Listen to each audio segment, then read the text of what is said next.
आज हम पढ़ते हैं शांत और अशांत आवर्ती दशमलव प्रसार पार्ट 17।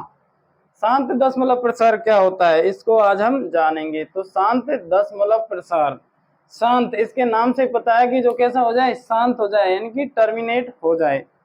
तो हम देखेंगे कि जैसे हम भाग देते हैं किसी संख्या में किसी का, तो कुछ चरणों के बाद क्या होता है कि जो शेष होता है वो 0 हो जाता है, यानी कि शेषफल जब 0 आ जाता है तो भाग की प्रक्रिया फिनिश हो जाती है। और जब भाग की प्रक्रिया फिनिश हो गई तो वो भाग अब आगे नहीं करना, तो आगे नहीं करना तो वो शांत दशमलव कहलाएगा। तो देखिए हम यहाँ आपको परिभाषा लिख सकते हैं, शांत दशमलव प्रसार। तो कुछ चरणों के बाद इस प्रकार के हम लिखेंगे कि इस प्रकार की प्रक्रिया में, किस प्रकार की, शांत दशमलव प्रसार की जो प्रक्रिया है, इस प्रकार की प्रक्रिया में कुछ चरणों के बाद क्या हो जाएगा, कुछ चरणों के बाद शेष, यानी कि जो शेष बचता है ना, रिमाइंडर, शेष शून्य हो जाता है। शेष क्या हो जाता है, शून्य हो जाता है। और जब शेष शून्य हो गया है तो हमें भाग की प्रक्रिया आगे नहीं बढ़ानी है। अब देखिए इस प्रकार की प्रक्रिया में कुछ चरणों के बाद शेष शून्य हो जाता है, अर्थात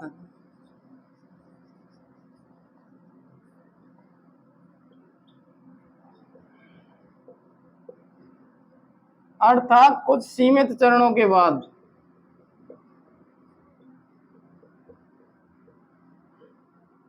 शेषफल शून्य हो जाता है, शेषफल शून्य हो जाता है। जैसे देखिए, जैसे हम 7/8 ये लेते हैं, जब हम 7/8 लेते हैं तो हम 7 में किसका भाग देंगे, 8 का भाग देंगे। तो 7 में 8 का भाग नहीं जा रहा क्योंकि 7 छोटा है और 8 क्या है, बड़ा है। तो हम क्या करेंगे, यहाँ पे 0 लगा देंगे और यहाँ पे पॉइंट लगा देंगे। देखिए हम यहाँ पे क्या लगा देते हैं, पॉइंट, और यहाँ पे क्या लगा देते हैं, 0। अब भाग देंगे हम कितनी बार, 8 बार। तो हमारा बचेगा इधर 6 और यहाँ फिर 0 लगा देंगे क्योंकि पॉइंट ऑलरेडी लगा दिया है हमने। तो अब भाग देंगे कितनी बार, 7 बार जाएगा क्योंकि 8 का पहाड़ा 7 बार बोलेंगे तो ये आएगा। फिर 0 लगा देंगे और फिर 8 का पहाड़ा 5 बार बोलेंगे तो पूरी तरह भाग चला जाएगा। शेष क्या बचा, 0। शेष 0 बचा है और हमारा ये भागफल आया है और ये भाजक है और ये शेषफल है और ये क्या है, भाज्य। तो इस प्रकार की प्रक्रिया को हम क्या कहते हैं, शांत दशमलव प्रसार। हम लिखेंगे इस प्रकार के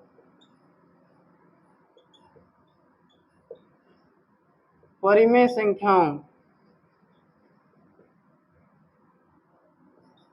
के प्रसार को शांत दशमलव, शांत दशमलव का मतलब होता है टर्मिनेटिंग, शांत दशमलव प्रसार कहा जाता है या शांत दशमलव प्रसार कहते हैं। तो आपकी ये यहाँ पे क्या हो गई, डेफिनेशन हो चुकी है कंप्लीटली कि शांत दशमलव होता है वो क्या होता है। तो 0 आ जाता है और ये यहाँ तक फिनिश हो चुका है, इसके बाद कुछ नहीं है। और इसके बाद यदि कुछ नहीं है तो आप समझेंगे, सोचेंगे, अंडरस्टैंड करेंगे कि ये इस प्रकार का जो दे रखा है ये किस प्रकार का है, शांत दशमलव है। आपको 4 ऑप्शन दे दिए जाएंगे कि निम्न में से किसका प्रसार शांत दशमलव है या शांत है। तो आपको चेक करके देखना है कि किसका दशमलव प्रसार शांत होगा। इसके बाद हम कुछ नियम भी बताएंगे डायरेक्ट, उन्हें देखकर भी आप बिना भाग दिए बता सकते हैं कि किसका दशमलव प्रसार शांत होगा और किसका अशांत होगा। तो इस पार्ट 17 में हमने सीखा कि शांत दशमलव प्रसार यानी कि जो टर्मिनेटिंग डेसिमल एक्सपेंशन होता है वो क्या होता है, क्योंकि हम पढ़ रहे हैं वास्तविक संख्याएं तथा उनका दशमलव प्रसार। Real numbers and their decimal expansion. तो इसमें हमने डेसिमल एक्सपेंशन देखा है किस टाइप का, टर्मिनेट वाला। टर्मिनेट का मतलब होता है एक सिरे से वो कट जाए, अर्थात यहाँ से कट होने के बाद ये आगे नहीं बढ़ेगा, क्योंकि ये फिनिश हो चुका है। क्यों फिनिश हो चुका है? क्योंकि यहाँ पर जीरो आ चुका है, इसलिए जहां पर जीरो आ जाए उस प्रकार के प्रसार को हम शांत दशमलव प्रसार कहते हैं। इस प्रकार की प्रक्रिया में कुछ चरणों के बाद, यानी आफ्टर सम स्टेप, और रिमाइंडर इज जीरो, रिमाइंडर क्या हो जाएगा? जीरो हो जाएगा। अर्थात कुछ सीमित चरणों के बाद, इसमें लिखेंगे अर्थात कुछ सीमित चरणों के बाद शेषफल क्या हो जाएगा? कुछ सीमित चरणों के बाद जो शेष है वो क्या हो जाएगा? जीरो हो जाता है। अर्थात कुछ सीमित चरणों के बाद जो शेष है वो जीरो हो जाता है, और जब शेष जीरो हो जाएगा तो ये क्या कहलाएगा? शांत दशमलव कहलाएगा। तो इस तरह से आपने इसको अच्छी तरह से समझ लिया है कि किस प्रकार हमने इसे जाना और किस प्रकार समझा। ये पार्ट 17 है। अगले पार्ट में हम पढ़ेंगे अशांत आवर्ती दशमलव प्रसार। इसको ध्यान से देखिए, समझिए। Thanks for watching, but video को लाइक कीजिए, सब्सक्राइब कीजिए चैनल को। ओके।